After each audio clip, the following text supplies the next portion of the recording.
realm, strategic. What would you like to say about What would this? I like to say? Is Israel's strategy now? Right. What should be Israel's strategy in a world not only of hard cash, of hard money, but also of images? Of images, okay. Probably the starting point is not to retain people like us, because this is the images. This is not about images, not about spin. It's about reality.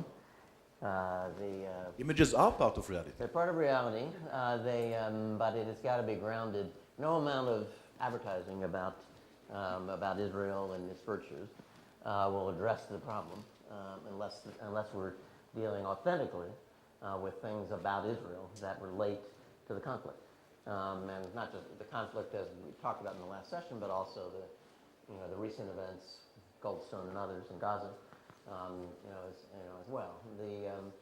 I think without reacting so much to each conflict, the key is to start with one, believing in your own country and its qualities, and thinking about how that relates to this, and also keeping in mind the long term in terms of what's genuinely in the interest of the country, and I think as well thinking hard about the internal political play that ends up communicating for Israel things that are actually different than what Israel's policy really may be. I'll go to first of all the character of Israeli society. Research we've done for the Israel Project, and I should say most of what I know comes out of the work that I've done for the Israel Project, but I'm not speaking for them. I'm speaking as an individual citizen on this question, is that the fact that Israel is a diverse country, a country with rule of laws, that its press is vibrant and people are criticized and there's transparency and people with corruption go to jail, the fact that Arab citizens, Christian Muslims, have rights, serve in Knesset, is a critical part of the society, and one of the strongest things that Israel has to say to the world is how unique this country is, and those qualities are part of what give Israel standing and it's not just in Europe or the U.S.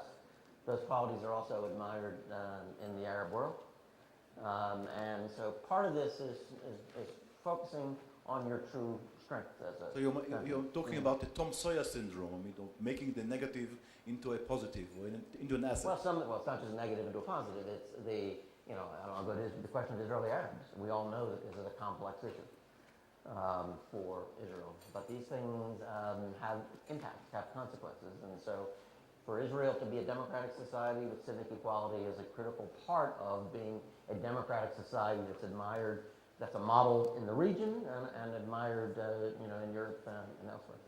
And the others on the peace process, but we'll talk about it, but Maurice Levy, do you think it is possible, today, in the world of today, in the media world of today, in the strategic world of today, to market, a product like Israel?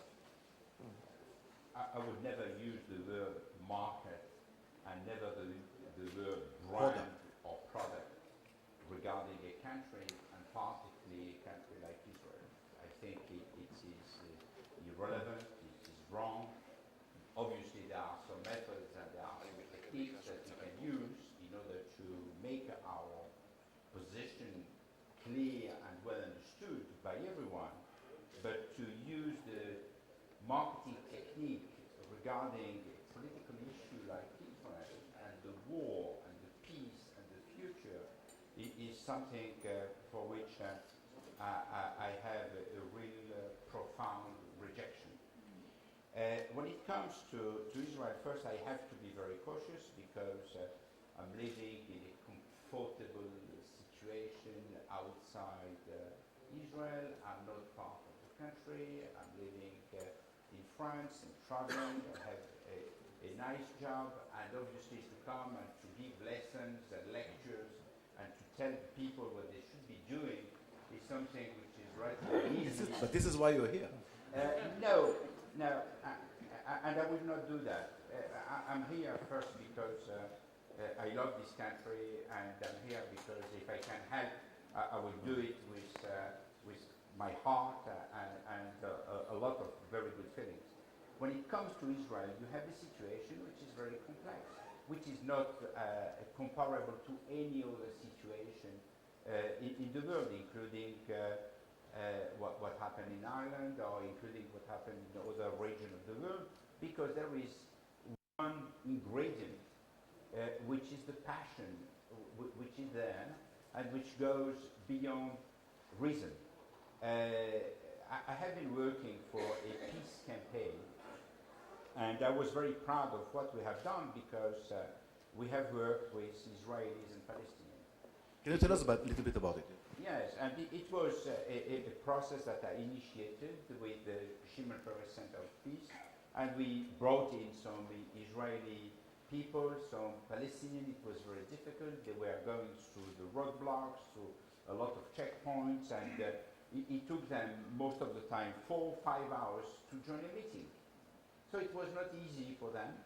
And in the meetings we had, at the point in time where we were trying to get them together to see what kind of script, what kind of story we could work on.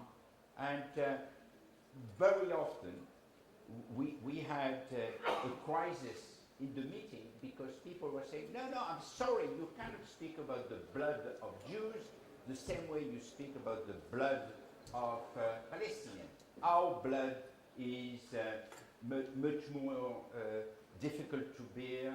Our tears are more important. What happened to us is more important. And you had this kind of debate which was showing how passionate situation was.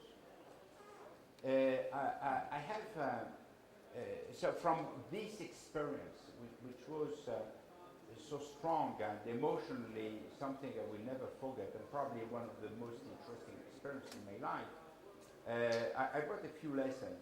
The first one, I'm sorry, Ronnie, there is one thing, and only one, on which I will disagree with you, which is that peace is a process. I think that post-peace is a process.